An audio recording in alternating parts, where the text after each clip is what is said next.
This is Joy News Prime.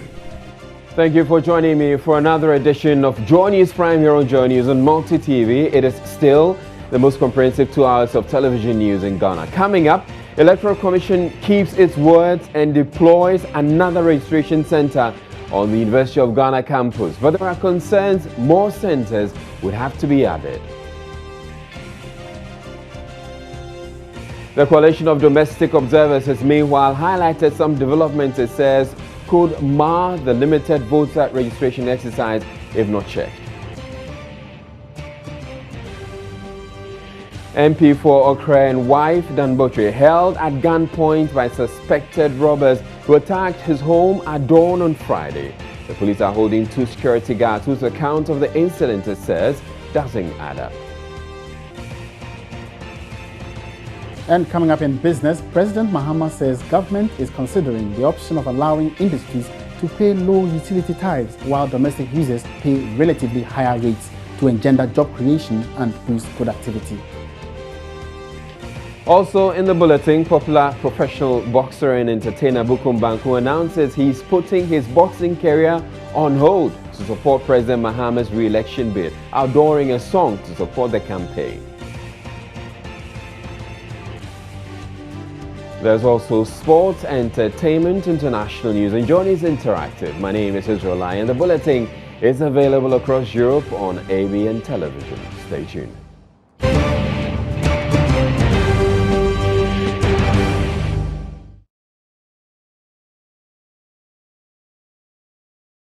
The Electoral Commission has kept its word by providing an additional registration center at the University of Ghana following complaints made by the Students' Representative Council on Thursday. The SRC expressed worry if measures are not put in place to register the huge number of students, many will be disenfranchised. Though the additional registration center was actively enrolling the new registrants as at the time Joy News visited on Friday, the students complained it was still not enough.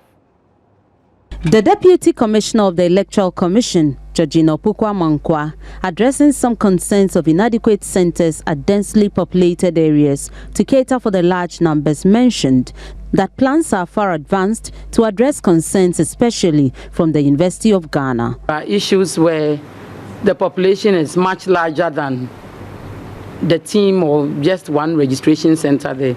We are dealing with all those issues. Legon, for instance, we heard about it, and there's another team there. Tomorrow we are sending yet another team to ease the pressure there. The Electoral Commission seems to have kept its word and set up another registration center on the campus to cater for the large numbers. But in an interview with Joy News, the students revealed that the additional center is not making much impact because they still have to queue for several hours to register. Frankly speaking, I came here around 7 a.m. in the morning, and I've been here up to now without even seeing the table for the registration process. And it is very, very bad. Sunday, we have a paper early in the morning, 7:30, and they are telling us that the limited registration is going to end on Sunday. In fact, this additional polling station that they added is cost 90. I think there's no progress in this, I must confess, because looking at the number of students who are here, if you go to Legon Hall, the number of students who are there to be registered, and look at the number here too, I think it's a huge number. I think we will need more centers rather than this other one being added to, because tomorrow we have exams, and from what we know this process is ending on Sunday rather, just this 8th, and I think it's not encouraging. So we will plead with the Electoral Commissioner if they can get us more few centers so that it can add up to the number, so that it can make some progress. Honestly, I would say it's worse off than we expected. You realize that initially we were complaining about the fact that the entire process was slow, and so we are asking for extra centers so that we'll be able to recruit more people onto the register. Now another center has been provided, and from all indications, our expectations have been, trashed and all of that. We can't say there's been progress in anything at all. I came here with a lady as early as 5:30 just to guarantee for her, and we've been here for almost 6 hours and we've not been able to register.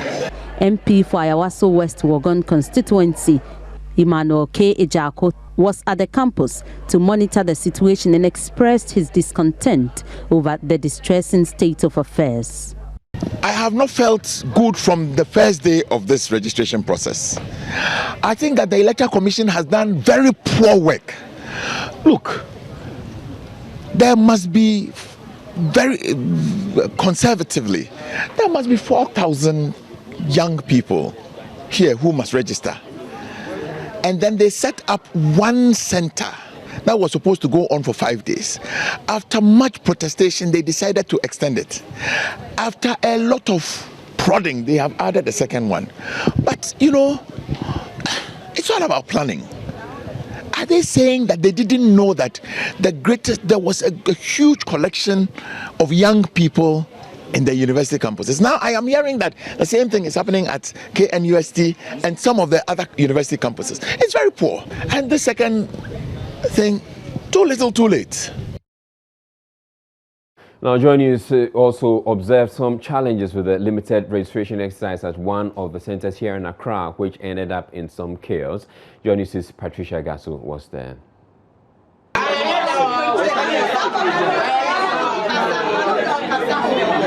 Okay, the second phase of the limited voter registration is still underway, and I'm currently at Harvard Center at another place where the registration is ongoing, and I have the officer in charge, William Klatu. Apparently there was some misunderstanding here. He's going to tell us exactly what happened. Hello, sir. Hello, you're welcome. So what happened? This morning there's a queue. We have 2 queues over here. And they were complaining that some people were here yesterday and they formed their queue because yesterday we were not able to attend to them. And we have another queue for today. Now, we asked the 2 of them to join and they said they won't agree. Then the agent started misbehaving.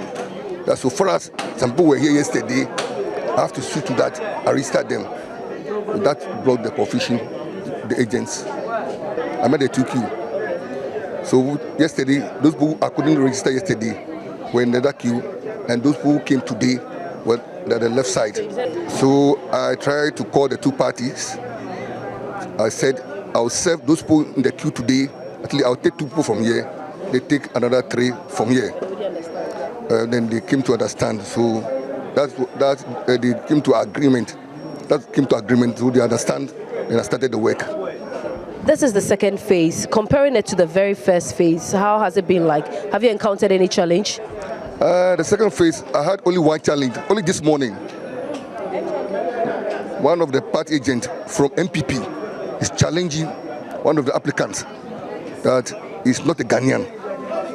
So I've registered the person through the procedure, but I didn't issue the ID card to the applicants. Did the person come with a guarantor? Yes. To guarantor, but once he has been challenged, I can't give the ID card to him. So I asked him to wait. Around 4 o'clock, I'll be free. Then I'll fill the hearing notice for both parties, and they'll go to our office, Ayawaso, on the 30th of this month for hearing. So if we're able to claim himself, the card will be given to him over there. The guy you said challenged the applicant, is he related to him or her? No. It's not related to him. That's why they go to the EC office to go and explain or prove why you are challenging him. So the committee is there. They are going to decide. So if he's not able to defend himself, then fine. We have a party agent here with me from the MPP. His name is Abdul Rahman. He's actually denying everything that the one in charge of the registration has said. Good morning, sir. Good morning. I was here as an agent. I was here around 4 a.m. So I have to see to the queue. I met that guy who was challenged. We prayed together. As an agent, I have to put my eyes down. We prayed together as a Muslim. But later when he joined the queue, his name was written. He called the name Alao, A-L-A-O. And as a Muslim, the name goes with Shamsuddin. And he mentioned the name Kumsu Din. Shamsu goes with SHAM. SUDIN. His spell is CONNOD something. So we have to challenge, because we are not going to allow foreigners to come and pick an MP Forest or Pleasant Forest. Look at those small boys there. They were here around 3 a.m. I met them here. A foreigner will come and register when we have these youth who are supposed to be the future leaders. They have not eaten. Our MP, the MP, our Central MP, used to buy ice cream, find your go for them, buy water for them every day. Now, the Coalition of Domestic Observers has highlighted some disturbing developments in its observation of the ongoing limited voter registration exercise initiated by the Electoral Commission, which could mar the integrity of the exercise if left unchecked. The developments, according to CODEO, include tension and violent incidents, the presence of unauthorized persons around registration centers, and the use of self-appointed guarantors, abuse of registration procedures, inadequate centers at densely populated areas, and misunderstanding of the challenge procedure. The coalition is therefore calling on political parties, particularly the NDC and the MPP, to restrain their respective agents and activists from engaging in disruptive and violent behavior at registration centers. CODEO also wants the EC and its monitoring teams to pay close attention to the conduct of registration officials posted at the various centers.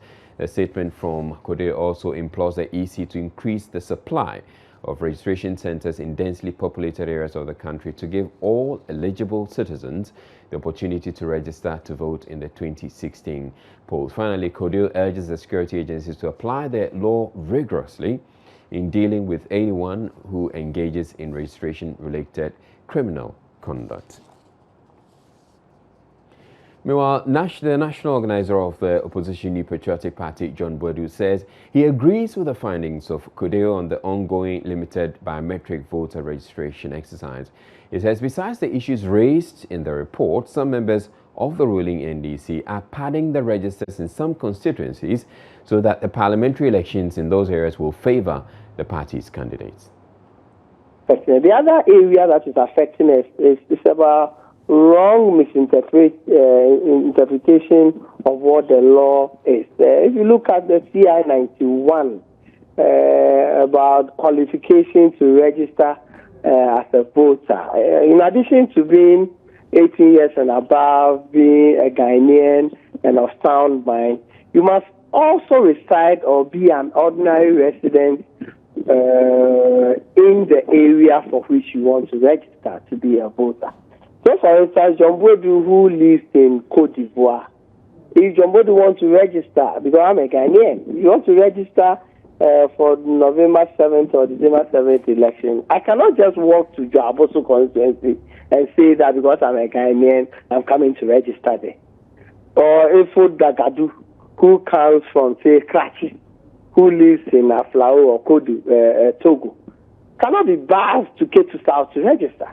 And this is something that is going on, creating all kinds of problems. We have security agencies, we have immigration officers who seem to even be part of the whole syndicate. Because there has been a series of examples of people who have been accosted and arrested for coming in from Côte d'Ivoire to register. Immediately, immigration came in, deported the people. The next moment, they are in another electoral area to register. I think that you heard the news about even what happened yesterday, where the parliamentary candidate of our party was beaten by macho men of the parliamentarian there as a result of her resistance to people who are not qualified. It's not just a question of the person being a foreigner. You can still be a Ghanaian, but by the rules, you cannot register where you are registering. Well, you see, the purpose for that is that it is not just about presidential elections that we are holding. It's parliamentary election is part of it.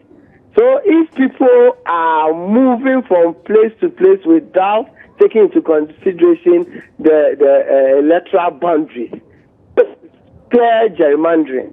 There's a typical example since you want evidence-based discussion. Typical example in Mamponting, where an NDC lady recruited 16 young people who are not at the age of 18 to a Jura constituency to register them.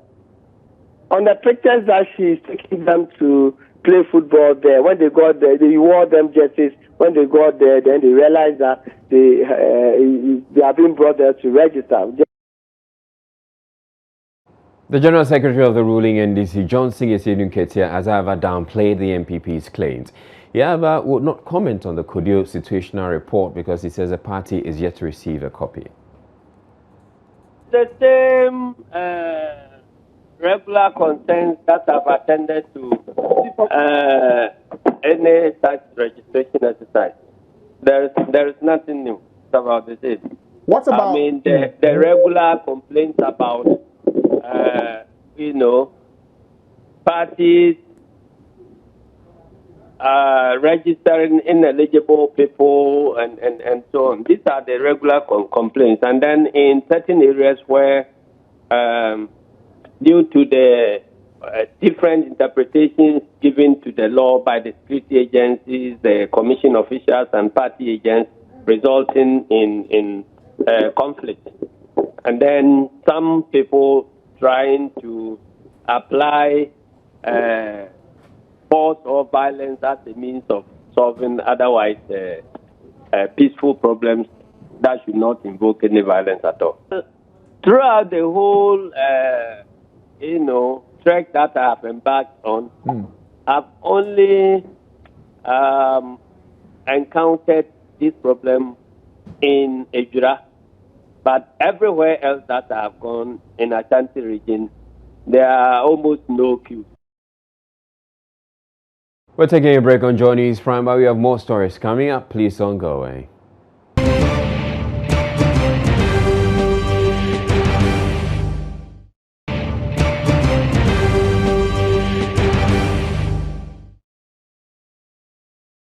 The Tema Community 18 District Police Command is investigating 2 security officers over a robbery at the residence of the Member of Parliament for Okre, Dan Boche. One of the 2 is a personal security guard at the MP's Tema residence. Sources tell Joy News the 2 were picked up because of inconsistencies in the account of the incident. It comes a few months after Iwakwa North MP JB Dankwedu was killed in another suspected robbery. The Member of Parliament for Okere in the Eastern Region, Dan Boche, says he and his family are yet to come to terms with a near-death experience which occurred at 12:15 a.m. Friday. He described how the 3 robbers broke through his burglar-proof window into the hall and their bedrooms and held himself and his wife hostage for 45 minutes. I heard some noise, opened my eyes, and then about 3 people holding persons on us, me and my wife, and demanding things, monies, demanding whatever. They asked whether we had a gun. I said no. Then emptied all the bags, ransacked the place, pulled out all the doors, took my wife's jewelry, opened the bags, found some money. We even directed them to where they could get some more money. And they took them away. And then to the what time? Wedding ring. They added it to the jewelry. Also home during the incident was his 2 sons and daughter. The robbers could, however, not gain access to his daughter. It was frightening, and I wasn't sure what was happening to my case. So I wanted them to, as it were, be satisfied with maybe the money so that they will not harm the case. But fortunately, they also went there, took some money from them and their phones. And the first thing was to take all the phones in the room and all other gadgets. And you say they held you hostage for 45 minutes? What were they doing all throughout the period? 2 will go out of the room, 1 will be there, then they will come again, do more search, then they will go back. And then they always be sure there was 1 person in the room, trying not to do anything to get them jittery. Because they were holding guns. These people, they will do these things under the influence of something, and so if you try to make any noise, they may shoot at you. So at least we're conscious of that, trying to control my wife and make sure that we just allow them to do it, and praying that they don't do the worst. since they left about 1:15 a.m., fortunately, they couldn't enter the room of my daughter. Yeah, and he was able to make calls. So by the time friends and relatives were able to contact the police, and they came, they had left. He noted that the family is yet to ascertain the amount of money and the actual value of items the robbers took away. Incidentally, the MP had just enhanced security at his residence following the death of his Abuakwa North colleague, J.B. Dankwa Edu. He says it's the first time he has experienced such an incident at his current residence where he's been with his family for the past 16 years. As I told you, I mean, to confess, after JB's experience, I fortified security in the house. I mean, had people change all my entrance doors to the house to make them security doors. What is the current state of the matter now? No, the police took the security person here, and there's another security person who brought them to the house. Yeah, in the opposite house, on computer building opposite this house. Yeah, so they are in the hands of the police. I'm here to follow up to find out the state of the investigation. Was he a private security man that do you have in your house? A private security man. So, why was he picked up in the first place? Well, he claims he was overpowered by the people. They pointed a gun at him and he opened the door for them. Meanwhile, the two security guards are still being held by the Tema Community 18 District Police Command to assist with investigations. Matilda Pumaga for Joy News. Elsewhere, the Wa Magistrate Court has for the third time remanded into police custody Police Constable Felix Osei-Bonsu, who is alleged to have assaulted and raped a primary 5 pupil at Mangu, a suburb of Wa.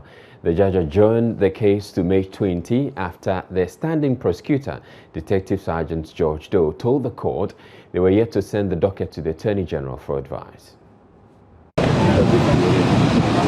Felix Osei-Bonsu appeared at the court wearing a white and light blue polo t-shirt over blue jeans and looked calm and composed. Prosecuting Chief Inspector Daniel Yeboah told the court that they have finally taken the docket to the Attorney General and are waiting for her advice. The Wa Magistrate Court judge adjourned the case for the third time, adding he will invite the state attorney to brief the court on what has been done about the case. Felix Osei-Bonsu was arrested last month for allegedly assaulting and raping a primary 5 people at Mangu, a suburb of Wa.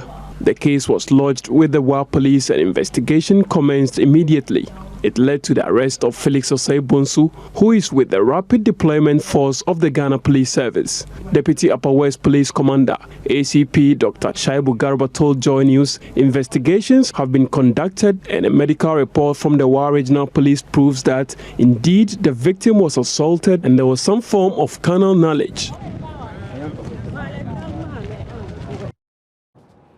Now, Joy News is learning public sector workers who risk non-payment of their salaries for failing to enroll onto the e-switch system will no longer be punished for not using the system. Employment and Labour Relations Minister Haruna Idrisu is said to have suspended the May ending deadline. Government had given the workers by the end of the month to enroll onto the e-switch system to reduce payroll fraud. My colleague Raymond Aqua has been speaking with the acting president of the Coalition of Concerned Teachers, King Ali Dawood. We are not opposed to checking payroll fraud, but we should not bear the cost. For example, if government thinks that e-switch card can be used to check payroll fraud, number one, government should move in to register all the workers for free on the e-switch, number one. Number two, the use of the e-switch card must be free. Number three, it should not be compulsory. It must be voluntary, because it is my duty as an employee to work for the government. But the government should not determine which financial institution or which banking system my salary should pass. Even if it will help government rate itself of ghost on the payroll and all. That is why they have brought validation. Yeah, that's another layer. It doesn't mean that it's exhaustive of all the issues that needs to be dealt with. If it is not exhaustive, then they are not trusting their heads of institutions that are appointed by the president himself. No, but let me put it beyond this particular one. I mean, so now we are moving towards a middle ground where you are not necessarily saying throw out e-switch, make it free for us, make sure that we do transaction at freely, no cost. and it must be voluntary. It shouldn't be compulsory. Have you made this point to government before? We met the sector minister, Honorable Haruna Idrisu, and his deputy Baba Jama yesterday, and we made it clear to them. They told us that fine, they have heard us, and they themselves are also confused. What the Honorable Minister... The minister told you he was confused? Yes. Are you quoting the minister? I am quoting him. Confused about what? Let me finish. No, but you said he was confused. So let me finish. When I finish... confused about what? When I finish, you will get it. When I finish, you will get it. No, just because you are quoting the minister saying he was confused about a government project. When I finished, you will get it. What the minister said was that they are not getting the entire scenario. That the controller have issued a statement that at the end of May, those that have not been registered totally will not be paid. That is where the minister was not getting it. One, though he knows that government want to bring that policy. So what the minister said was that he is listening to us, but the conclusion was made that the May ending fiat, which was issued by the controller, is no longer going to work, and that at the end of May, we are not going to be paid through e-switch, and people will be paid through their normal system of validation. And that the minister is saying that on the 24th, he is going to reconvene the meeting after he has met the Minister of Finance and also reported same to the president accordingly. Then they will come back to us.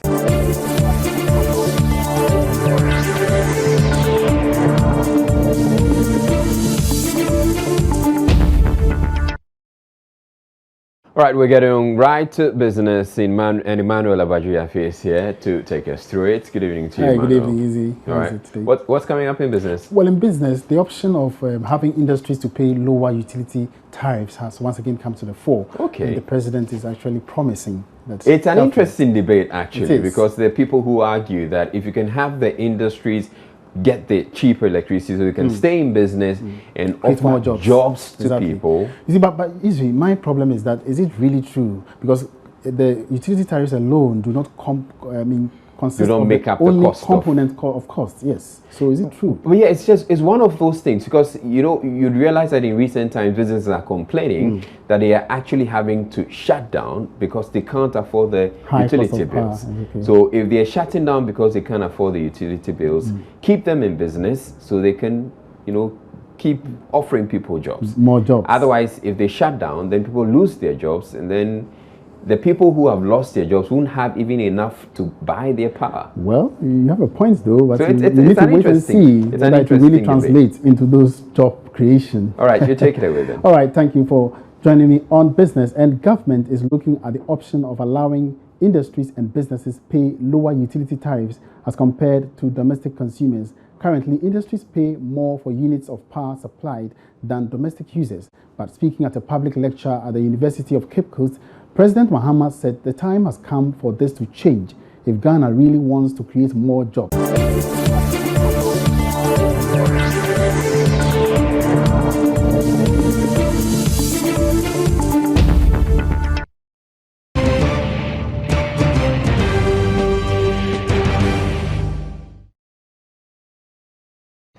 The National Program Manager of Immunization in Ghana, Dr. George Bonsu, has advised mothers to continue to immunize their children to help contain the threat from polio.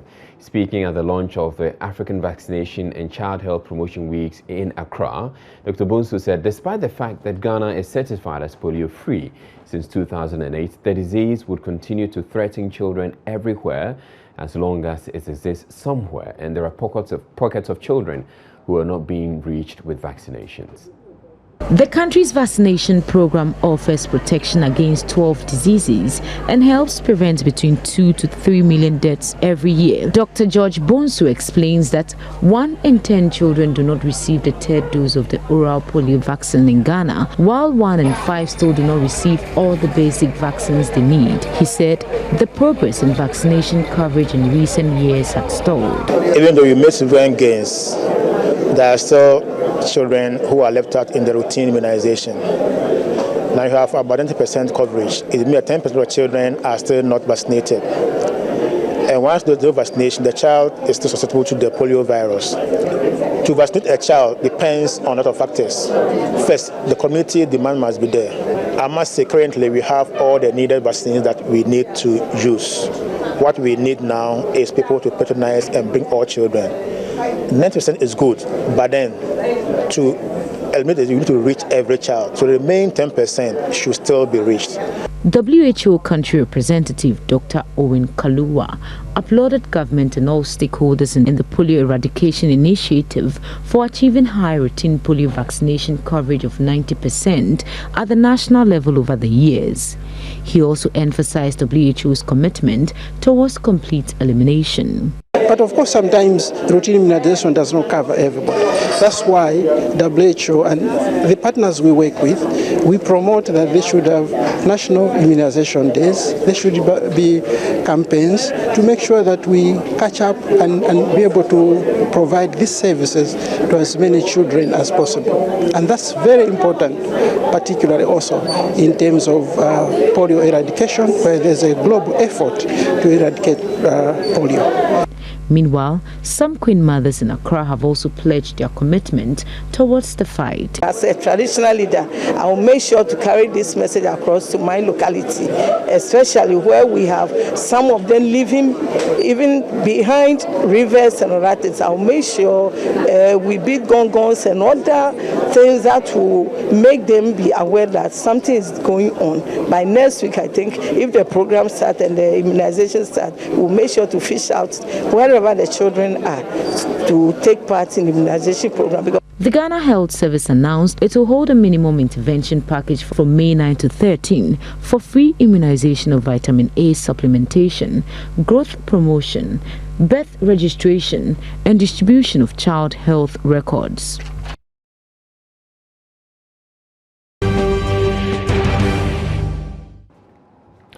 Now, professional boxer and entertainer Brian Makamoko says he's putting his boxing career on hold so he can fully support President Mahama's re-election bid.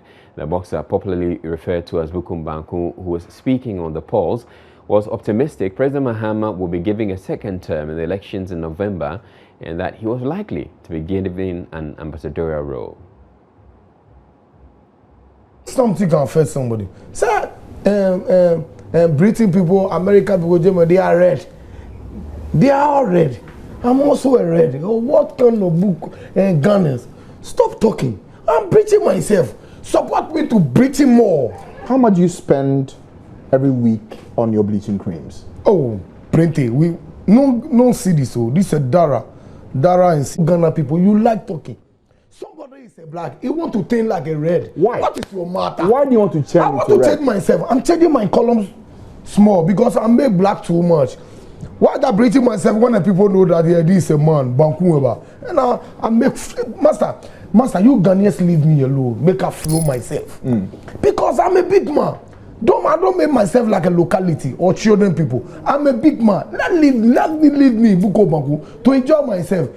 They will die too much of the nation. Let enjoy. When I die and I go. Okay, tell me something, Bukom. I'll tell you. Who advised you to bleach? My wife advised me. My wife is talented. He bleaching herself first before he's giving the advice. And I take him advice because he's my wife. We are all bleaching our body. Don't talk. So your wife said you should bleach? I'm bleaching. Look at my body line, right, tattoos. And look, everybody be JJ. Master, I tell you. So how many years have you been married to your wife? For how long have you been married to your wife? Oh, my first wife is almost 25 years. No, I'm talking about the one you're with right now who's also bleaching. Yes, it's a 5 years. 5 years now. Yes. When you met her initially, did she tell you to bleach? He not tell me that, but he bleaching herself. And he told me that, Banku, let's all you to bleaching yourself. You know, we all make to a German peoples. And I listen to my wife, I bleaching man everywhere. Everywhere corner they bleaching. So if he greeting my everywhere. Your way? Yeah, everywhere. What everywhere means? Everywhere. What? Yeah, you have not bleaching everywhere. You have not the bleaching. In your mouth? Oh, and they bleaching everywhere, you people. I don't listen to anybody in Ghana. Me, I don't listen to anybody. I will do something me and I go make free. Me, if I'm president, I won't take a vice president. Only my man want. I don't do for things me I they like. You understand? Yes. So if you're to have any skin condition, should we be surprised? Should we think that you just decided to be like that and so we should leave you at that? I will live like that. I don't want to come black again. I don't need black again in my life. What's wrong with black? I don't like black, please. But you are born black, were you know? I'm born black, but me myself today I changed my mind. I'm breaching myself. People they call me Banku Flesh. Banku what? Banku Flesh. If I walk into the buko, I send it anywhere. People they call me Banku Flesh. It be true. I make flesh. Because of your mama make flesh. And my president go win the election. And I'm ambassador for the Germany. Yes. What makes you sure that he will win this election? Yes. John Mama will win the election because if you see this country, John Mama I do everywhere. Where like Germany, Dubai, and America. John Mama want to 10 years like Dubai and America and South Africa.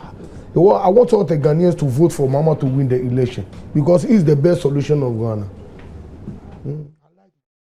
Brian Makamoko pleaded with former President Jerry John Rawlings to support President John Mahama's bid to retain power in the November elections, indicating that he does not believe the Rawlingses can make any impact in resisting the president's bid for a final term in office.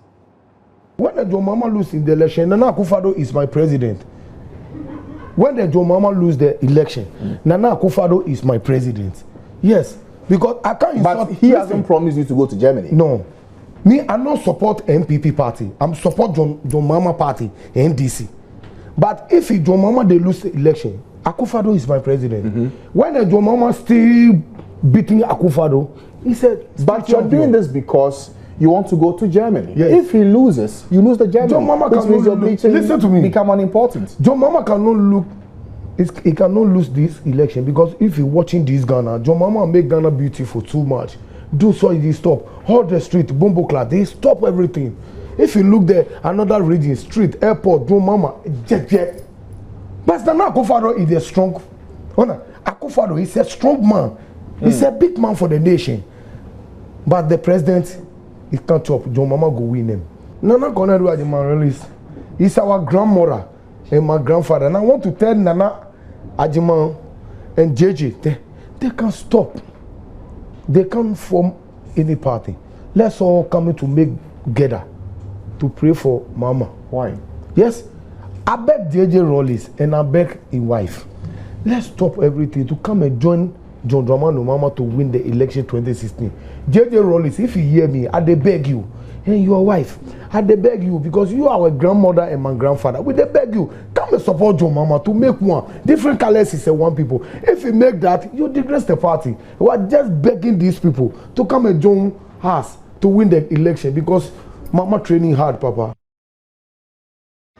All right, he's also released the campaign song for President John Mahama. I actually posted that on my Facebook page, and you can go check it out. Let's listen to it a bit of it.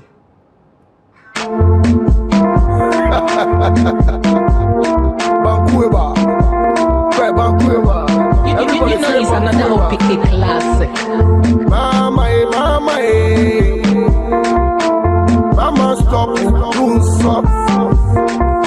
Because I'm a mutiasio. If you got one of them, street and open up portals, circle bridge wire. Or wire from my beta maneko and this is one of minutes and a grand neighbor. If they bridge again, free HS, we are found there.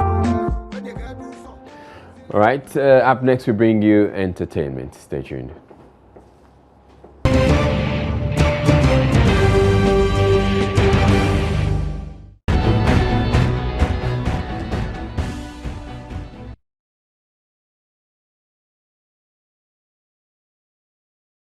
Okay, time for sports, and Gary Asmith is here as I promised. Good evening to you, Gary. A man is never complete unless he has a car key and a multimedia address.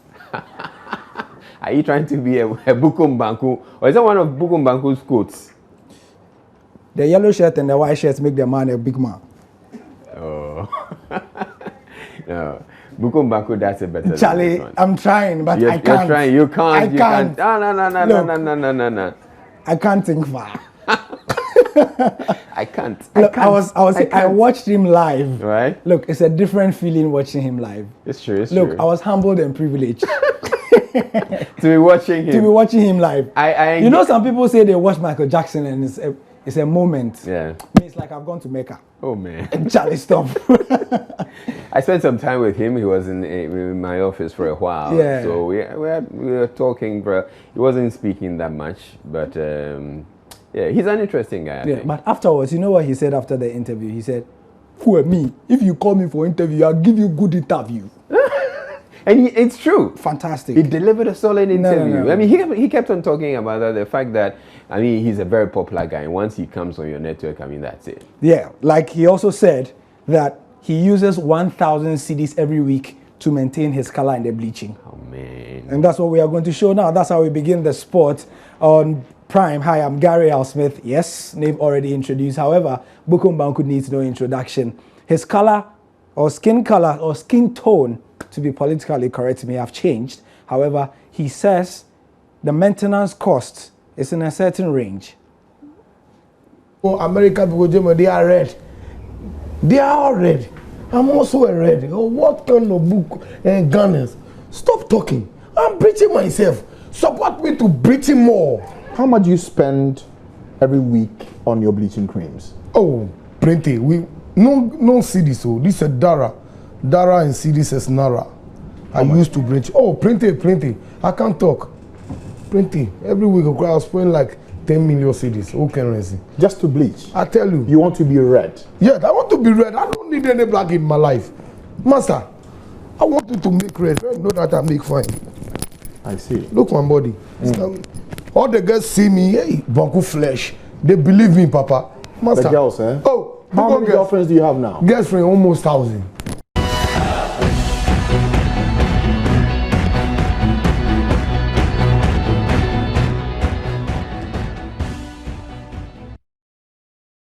All right, and that'll be all for the bulletin. My name is Josiah. For more news, you can log on to myjoyonline.com. And before we go, we'll leave you with, Bukom Banku's track. I think we all love it. Let's listen to it one more time.